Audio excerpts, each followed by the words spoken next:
disappear, but his numbers are on pace to crush his numbers last year. He's already got more touchdowns than last year, a better completion percentage than last year, and a better passer rating than last year. And oh, by the way, if you go to your little pocket schedule, take out the first game against the Saints, bunch of new guys and no camp, I'll just take that game out. They've scored 31, 28, 38, 38, 45, 25, 46, 24, 24. Two stinkers, Bears and Saints. Ooh, bad actors have bad movies. Good actors, have bad movies. And great bands have bad albums. Ooh, Tom Brady with no OTAs and no camp and no preseason had a couple of stinkers. One against the Bears and one against Saints, a top 2 or 3 team in the league. Okay, remember when this trade was made? All you people said the same thing. Listen, if Tom can be productive, but just cut down on Jameis Winston's mistakes, it's going to be a 10-6 team. Oh, check. He's on pace to throw half the interceptions of Jameis Winston and be more productive. Tampa was 7-9 last year. They'll be favored in all 4 of their next games. Let's say they win 3, they're 10-6. Oh, that's what you predicted. Their offense is number 7 in scoring, about what we thought they would be. Yes, they've been inconsistent. And yes, their running game can disappear. And I don't think Bruce Arians and Tom Brady, I don't think they're the perfect fit. I just don't. I think they're old school to, detailed, more rigid. But we've moved into silliness territory. This thing is largely what you predicted, what I predicted, what Joy predicted. We didn't think they were going to be the Chiefs. We didn't think they were going to beat the Chiefs. Most of us did not think they would be as good as the Ravens. They're better. We didn't think they were going to go 13-3 like Green Bay. Many of you thought I didn't. Many of you did. Most of you didn't think they would be the Seahawks. They may end up with a better record. Give yourself credit. We can do all this public arguing, Arians and Brady. His numbers are really, really good. They're like Tom Brady prime numbers. Take out a Randy Moss year or two. He's cut down on the Jameis mistakes. That's exactly what we hope for. And we all predicted 9-7 or 10-6. They have a chance to go 11-5.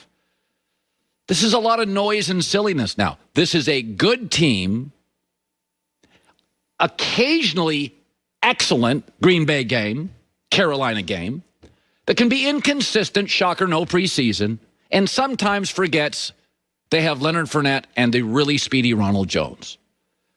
But in a world where guys rush to Twitter with 9 followers to tell you how brilliant they are, today I'm giving you a pass.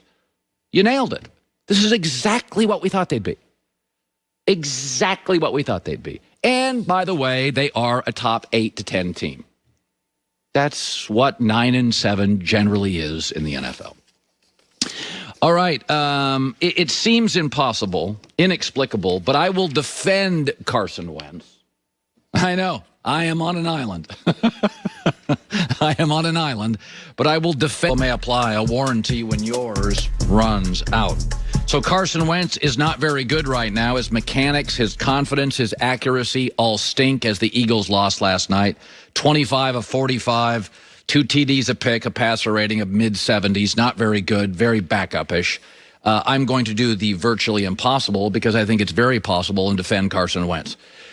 He signed a big contract. Howie Roseman, the GM, signed him to a big contract. And there was some risk involved. He was young, it was expensive, and he had injuries. So let's start with that. But I defended it, and I still do today. Why? It's very easy this morning to wake up throwing pots and pans. Let's go to Carson Wentz right before the contract was signed.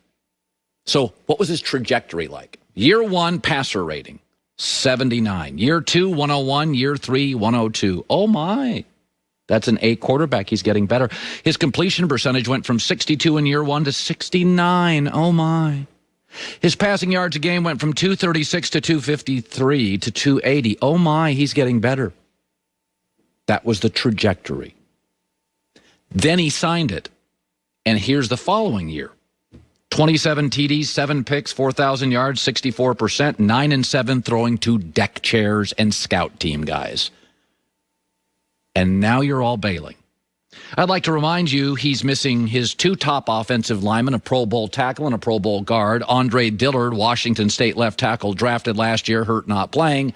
Zach Ertz, tight end out. Alshon Jeffrey, receiver shot. And Jalen Reagor can't separate. Other than that, it's just rainbows and birds chirping. I don't know what's wrong. Does he have a backup quarterback complex? There's a statue of Nick Foles outside the stadium, and they drafted Jalen Hurts in the 2nd round. And he's the only starting quarterback in the league that's asked about his backup every single week. Carson Wentz last night asked about his backup, asked about quarterback, asked about starting after the game.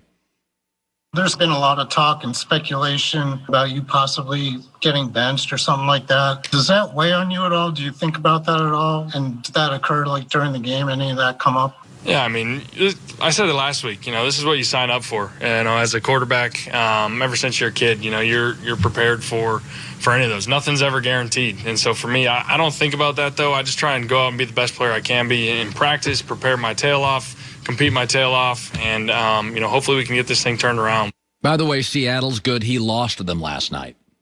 Ooh. He's not really good right now. His idol, Brett Favre, even criticized him and said he'd take Foles. They draft a backup who he gets asked about every week. The statue of Nick Foles, I don't know if it's in his head. But I know Eli Manning, year 4, led the NFL in picks. 56% completion percentage. They were talking in New York about getting rid of him. They didn't. He won the Super Bowl that year. Peyton Manning, the superior quarterbacking brother, in year 4 went 6-10, 26 TDs, 23 picks. Nobody talked about getting rid of him, but it's not linear. Great actors have bad movies. Great bands, again, have bad albums. I don't know what it is, but look at the trajectory of why they signed him. Passer rating, completion percentage, yards per game, up, getting better.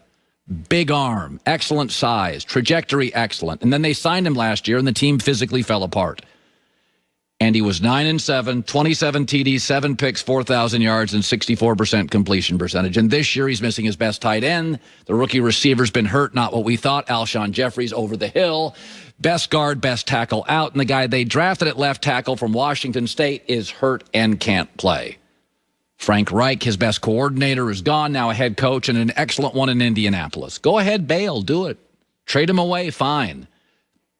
I'm not. I've been watching this game long enough. They wanted to trade Eli. Peyton Manning was awful year 4. Brett Favre threw 20 picks, 7 times? I'm guessing off the top of my head. I think he'll get